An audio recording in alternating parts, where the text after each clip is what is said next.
sabiedriskā transporta maršrutu tīkls, ko pieminēja mans kolēģis Vitenbergs, tiks samazināts par 16%, un pašvaldības to pat nebija pamanījuši, ka viņas ir piekrituši šim samazinājumam. Ziniet, kā tas notiek?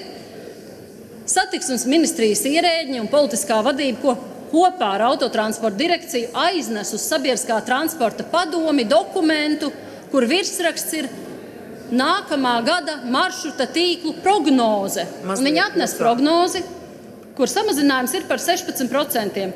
Visi apskatās, padomē ir deleģētie pārstāvi no plānošanas reģioniem, un viņi neiebilst, ka prognozē ir samazinājums, bet viņi neapzinās, ka tas ir slēpts veids, kā ir saņemta viņu piekrišana slēgt 16% no reisiem, ar kuriem pārvietojas reģionos viņu iedzīvotāji.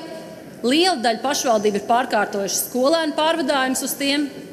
Un kad es viņiem pajautāju, sazinoties ar reģioniem un pašvaldībām, kurus maršrutu reisus slēgs jūsu pašvaldībā, viņi ar izbrīnu uz mani skatījās.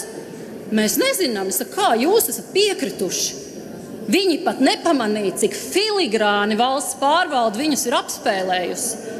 Un 1. janvārī būs pārsteiguma brīdis.